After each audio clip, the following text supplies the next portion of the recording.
नमस्कार, मैं लेख शेखर शर्मा। देखिए, इससे पहले वाला जो वीडियो बनाया था उसके अंदर मैंने एक टॉपिक स्टार्ट किया था, रिप्रोडक्शन इन प्रोटोजोआ। प्रोटोजोआ के अंदर asexual and sexual both type का रिप्रोडक्शन पाया जाता है।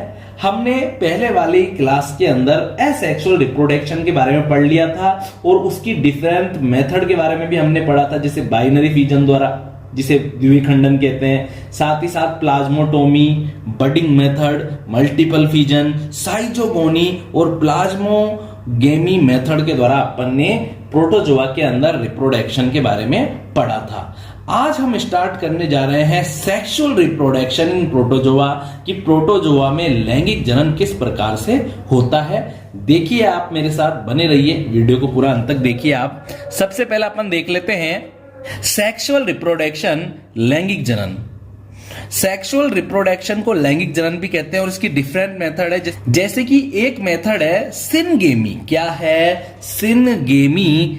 जिसे क्या बोलते हैं हिंदी में भी, जिसे सिनगेमी ही कहते हैं। और इस सिनगेमी के अंदर क्या होता है, जो सेक्सुअल सेल है और जो गैमेट्स है, इनका कंप्लीट एंड परमानेंट फ्यूजन होता है, जिससे जायगोट का फॉर्मेशन होता है। इसे सिनगेमी कहते हैं। जायगोट का फ्यूज्ड न्यूक्लियस सिनकैरियन कहलाता है। यहां पर क्या हो रहा है, जो टू सेक्सुअल सेल है या जो गैमेट्स है, यानी कि कोई ऑर्गेनिज्म है, उसके अंदर गैमेट्स का फॉर्मेशन हो रहा है। यह गैमेट्स को अपन हिंदी में युग्मक बोलते हैं, जैसे शुक्राणु और अंडाणु। इनको सेक्स सेल के नाम से भी जाना जाता है, सेक्सुअल सेल भी कह सकते हैं। तो टू सेक्सुअल सेल और गैमेट का, तो यानी कि दो लैंगिक कोशिकाएं या दो जनन कोशिकाएं या युग्मकों का जो पूरी तरह से, या जो एक स्थायी जो फ्यूजन हो रहा है, संगलन हो रहा है, जिससे बन रहा है एक जायगोट। और इस जायगोट के बनने की मेथड को क्या बोलते हैं, सिनगेमी कहते हैं। तो टू सेक्सुअल सेल और गैमेट्स का कंप्लीट एंड परमानेंट फ्यूजन, जिससे जायगोट बनता है, उसे सिनगेमी कहते हैं। और जायगोट का जो फ्यूज न्यूक्लियस है, उसे सिनकैरियन कहते हैं। क्या कहते हैं? उसे सिनकैरियन कहते हैं। उसे सिनकैरियन कहते हैं। देखिए आप, जैसे मैं यहां बताता हूं, देखो ये एक छोटा सा स्पर्म है, ठीक है, और यह एक एग है, ठीक है। अब ये दोनों आपस में क्या हो गए, फ्यूजन हो गया दोनों के बीच में, तो एक नई सेल बन गई और इसके अंदर दोनों का न्यूक्लियस जुड़कर, देखो अभी टू न्यूक्लियस है, एक तो किसका, एक तो इस स्पर्म का है और दूसरा न्यूक्लियस इस ओवम का है। अब दोनों मिलकर एक बड़ा न्यूक्लियस बना देंगे। इसे क्या बोलेंगे, सिनकैरियन के नाम से जाना जाता है। सिनगेमी फॉलोइंग टाइप से होती है, निम्नलिखित प्रकार से होती है। मतलब कि सिनगेमी भी डिफरेंट टाइप की है। जैसे कि आप देखिए, होलोगेमी होती है, क्या होती है, होलोगेमी होती है, आइसोगेमी भी होती है, एनिसोगेमी भी होती है और ओटोगेमी भी होती है। तो अपन देख लेते हैं होलोगेमी के बारे में। होलोगेमी मेथड में टू प्रोटोजोआ ऑर्गेनिज्म गैमेट्स ना बनाकर गैमेट्स लाइक व्यवहार करते हैं। मतलब कि यहां पर क्या है, आपको ये तो पता है ही, गैमेट्स क्या है, सेक्सुअल सेल है। और सीधी सी बात है, जो ये शुक्राणु है और जो अंडाणु है, यही तो गैमेट्स है। और ये सेल ही तो है, क्या है ये, सेल ही तो है। और हाँ, प्रोटोजोआ के जो ऑर्गेनिज्म है, जैसे कि अमीबा, पैरामीशियम, यूग्लिना, ये भी तो क्या है, ये भी तो सेल है। तो क्या हो रहा है, कुछ प्रोटोजोआ के एनिमल क्या करते हैं, गैमेट्स नहीं बनाते हैं, युग्मक नहीं बना के खुद ही युग्मक के समान व्यवहार करने लग जाते हैं। वह आपस में फ्यूज्ड होकर क्या बना देते हैं, जायगोट बना देते हैं। जैसे प्रोटोजोआ के दो ऑर्गेनिज्म हैं, वो आपस में आ गए एक दूसरे के पास में और चिपक गए, और आपस में चिपक कर क्या बना देंगे, एक जायगोट बना देंगे। किस किस में होता है, सार्कोडिना एंड मेस्टिगोफोरा, जैसे कि कोप्रोमोनास, किसके अंदर, कोप्रोमोनास के अंदर। अब अपन देख लेते हैं सेकंड नंबर की सिनगेमी की जो मेथड है, वो है आइसोगेमी। क्या है, आइसोगेमी। जब टू गैमेट्स का साइज सेम हो। अब प्रोटोजोआ के जो ऑर्गेनिज्म है, जो जीव है, वो गैमेट्स तो बना रहे हैं, लेकिन सभी गैमेट्स का साइज क्या हो, इक्वल हो, सेम हो। जब दो युग्मकों का आकार समान हो लेकिन उनके बिहेवियर डिफरेंट हो, लेकिन व्यवहार क्या हो, अलग अलग हो। मतलब कि एक तो मेल गैमेट्स के समान व्यवहार करेगा और दूसरा फीमेल गैमेट्स के समान व्यवहार या बिहेवियर करेगा। जब टू गैमेट्स का साइज सेम हो लेकिन उनके बिहेवियर डिफरेंट हो तो ऐसे गैमेट्स को आइसोगैमेट्स कहते हैं। क्या कहते हैं? आइसोगैमेट्स के नाम से जाना जाता है और उनके मिलन को, उनके फ्यूजन को आइसोगैमी कहते हैं। आइसोगैमेट्स कैसे बनते हैं? मल्टीपल फ्यूजन से बनते हैं। जो ये आइसोगैमेट्स है ना बच्चों, ये जो आइसोगैमेट्स हैं या जो ये समयुग्मक है, ये बहुखंडन विधि से बनते हैं।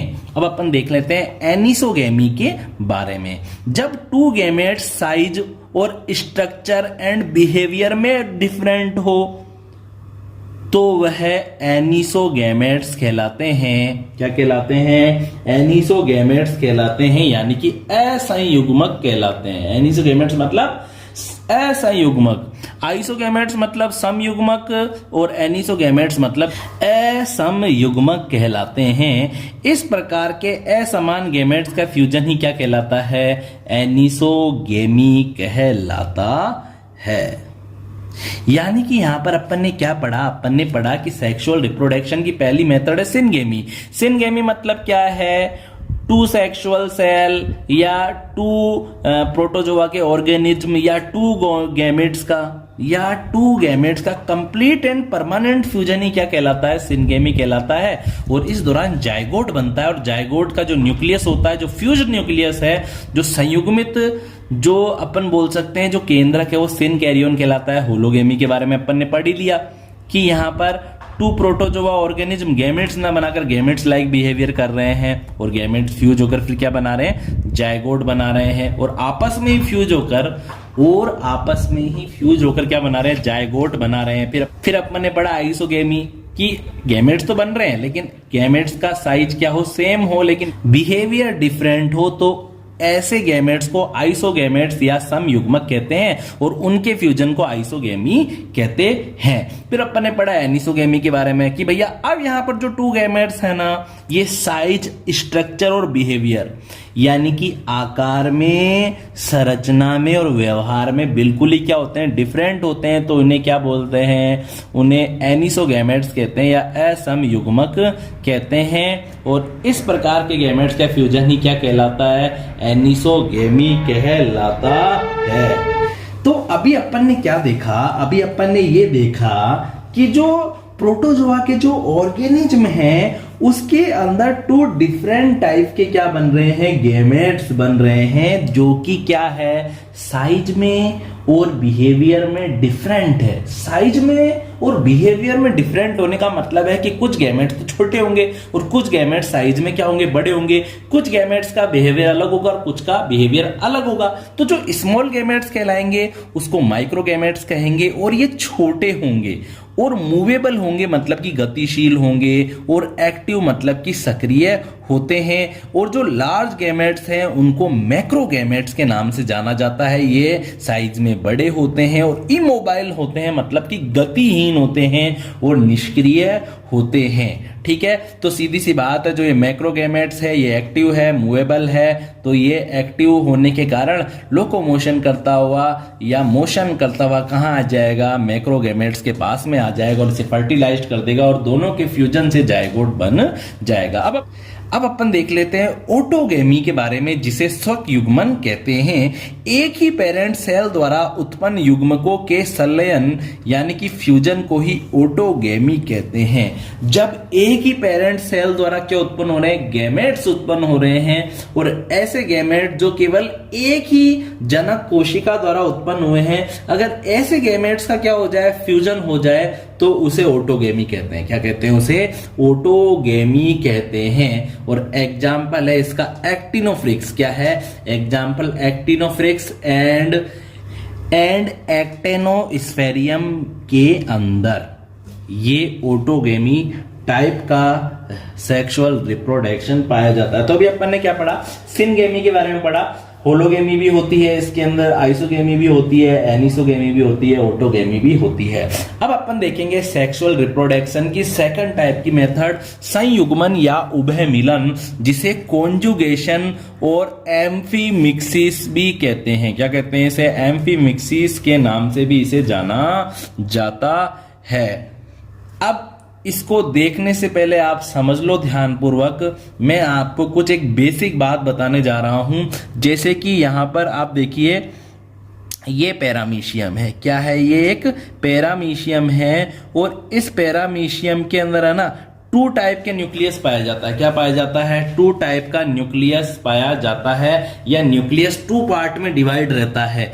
एक तो होता है छोटा न्यूक्लियस और एक होता है बड़ा न्यूक्लियस। एक तो होता है छोटा न्यूक्लियस और एक होता है थोड़ा बड़ा न्यूक्लियस। तो छोटे वाले को क्या बोलते हैं? माइक्रो न्यूक्लियाई, और बड़े वाले को बोलते हैं मैक्रो न्यूक्लियाई। और इस पैरामीशियम की बॉडी के ऊपर क्या होता है? यहां पर एक माउथ पाया जाता है। क्या पाया जाता है? माउथ लाइक स्ट्रक्चर पाई जाती है, जिसके द्वारा फूड पार्टिकल अंदर जा सकते हैं।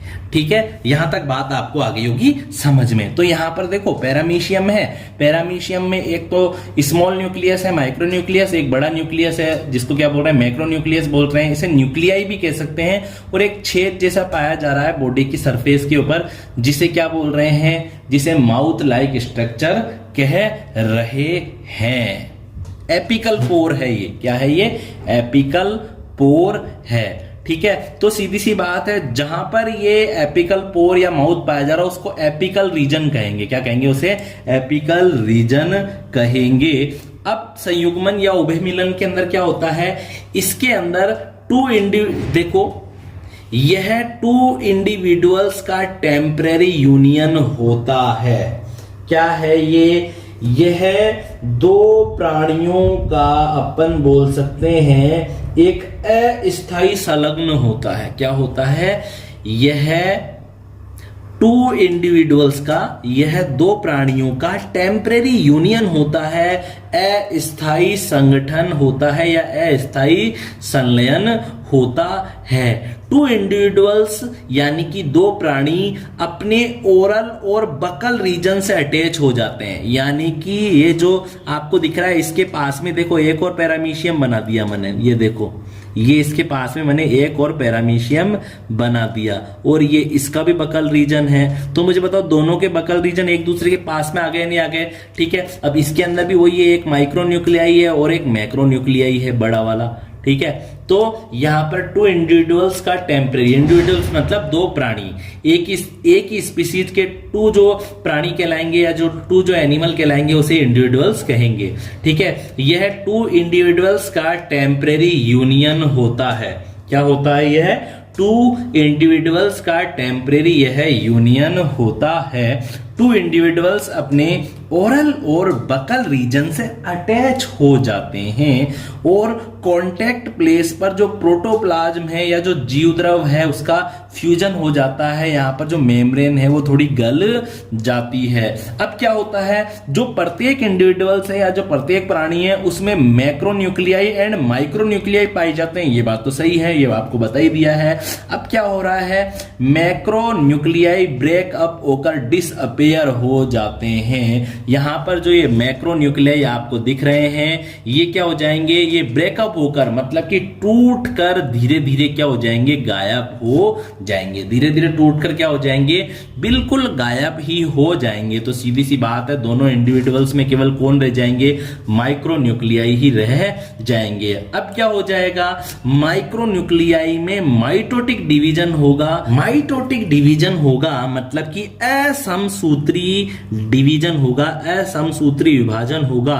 और बोथ कॉन्जुगेट में जो दोनों के दोनों जो संयुग्मक है, कॉन्जुगेंट्स मतलब दोनों के दोनों जो संयुग्मक है, उनके अंदर जो फॉर्म्ड माइक्रोन्यूक्लियाई है उनमें से एक एक को छोड़कर से सभी माइक्रोन्यूक्लियाई डीजेनरेटेड हो जाते हैं। अरे भाई, इसमें भी एक माइक्रोन्यूक्लियाई, इसमें भी एक माइक्रोन्यूक्लियाई। अब अपन चलो इस दूसरे वाले को छोड़े, अपन पहले इस पहले वाले की बात कर लेते हैं। मैं यहाँ पे लिख देता हूँ 1 और ये 2, या अपन इस पहले वाले की बात कर लेते हैं। इसमें एक माइक्रोन्यूक्लियाई है। अब इसके माइक्रोन्यूक्लियाई में भी क्या हो रहा है, माइटोटिक डिवीजन हो रहा है। इसके माइक्रोन्यूक्लियाई में भी माइटोटिक डिवीजन हो रहा है। तो सीधी सी बात है, जब माइक्रोन्यूक्लियाई में माइटोटिक डिवीजन होगा तो माइक्रोन्यूक्लियाई की संख्या क्या हो जाएगी, बढ़ जाएगी। तो इसमें भी बहुत सारे माइक्रोन्यूक्लियाई हो जाएंगे, इसमें भी कुछ माइक्रोन्यूक्लियाई हो जाएंगे। तो ये क्या बोल रहा है कि दोनों के दोनों कॉन्जुगेंट्स में, दोनों के दोनों संयुग्मकों में जो फॉर्म्ड माइक्रोन्यूक्लियाई है, जो ये नए माइक्रोन्यूक्लियाई बने हैं ना एक एक माइक्रोन्यूक्लियाई से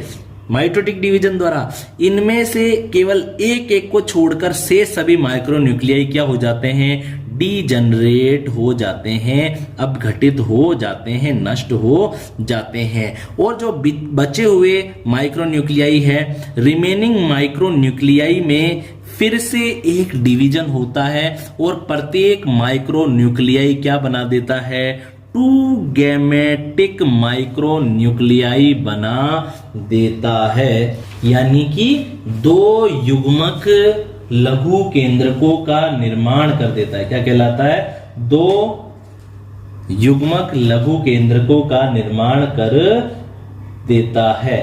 तो इन दोनों गैमेट लघु केंद्रकों या इन बोथ गैमेटिक माइक्रोन्यूक्लियाई में से एक तो क्या होता है, मेल प्रोन्यूक्लियस और दूसरा फीमेल प्रोन्यूक्लियस होता है। एक तो होता है नर पूर्व केंद्रक और दूसरा होता है मादा पूर्व केंद्रक। अब दोनों के दोनों कॉन्जुगेंट्स के जो मेल प्रोन्यूक्लियस है वो एक दूसरे में चले जाएंगे।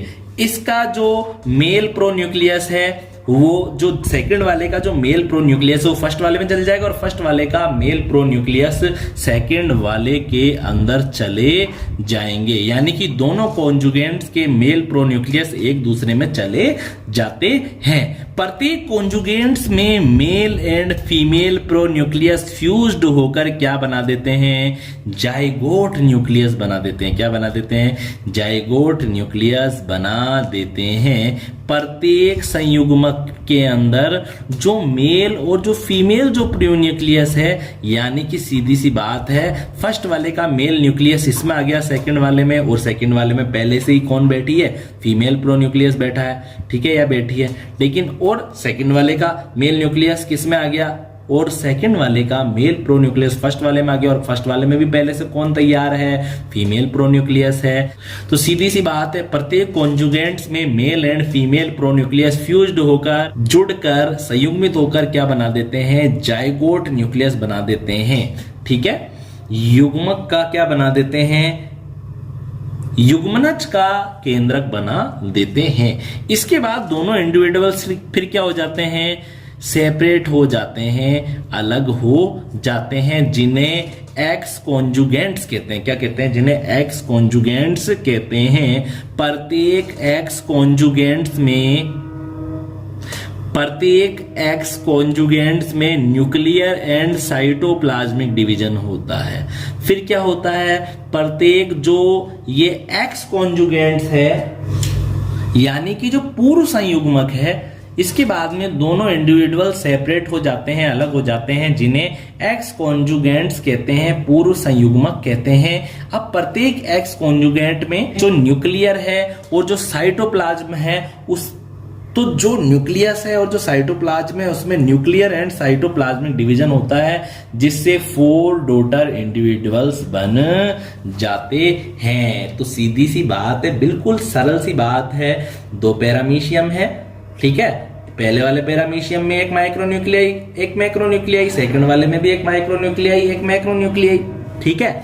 दोनों चिपक गए अपने बकल रीजन से या अपने एपिकल रीजन से, यहां तक आ गई बात आपको। दोनों चिपक गए या दोनों फ्यूज हो गए अपने ओरल और बकल रीजन से, दोनों अटैच हो जाते हैं। उसके बाद में क्या होता है, दोनों के मैक्रोन्यूक्लियाई क्या हो जाते हैं, ब्रेकअप होकर डिसअपेयर हो जाते हैं या डीजनरेट हो जाते हैं। फिर माइक्रोन्यूक्लियाई में क्या होता है, माइटोटिक डिवीजन होता है। तो सीधी सी बात है, माइक्रोन्यूक्लियाई की संख्या बढ़ जाएगी।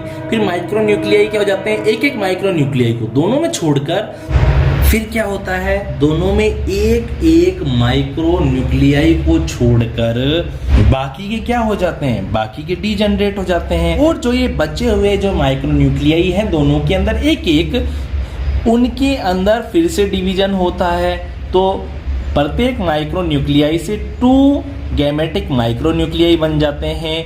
फिर क्या होता है, एक तो होता है मेल प्रोन्यूक्लियस और दूसरा होता है फीमेल प्रोन्यूक्लियस। अब प्रत्येक कॉन्जुगेंट का जो मेल न्यूक्लियस है, जो मेल प्रोन्यूक्लियस है, वो दूसरे कॉन्जुगेंट में चला जाता है। तो इस प्रकार से दोनों के दोनों कॉन्जुगेंट्स के अंदर मेल और फीमेल प्रोन्यूक्लियस के बीच में फिर क्या हो जाता है, फ्यूजन हो जाता है, जिसके द्वारा जायगोट बन जाता है। क्या बन जाता है, जायगोट न्यूक्लियस का निर्माण हो जाता है। इसके बाद में दोनों के दोनों जो इंडिविजुअल्स है वो सेपरेट हो जाते हैं, अलग हो जाते हैं दोनों प्राणी। फिर इन्हें एक्स कॉन्जुगेंट्स कहते हैं और प्रत्येक एक्स कॉन्जुगेंट्स में फिर से न्यूक्लियर डिवीजन और साइटोप्लाज्मिक डिवीजन होता है, जिससे 4 डॉटर इंडिविजुअल्स बन जाते हैं। तो एक से 2 और दूसरे वाले से भी 2, तो टोटल 4 इंडिविजुअल्स बन जाते हैं।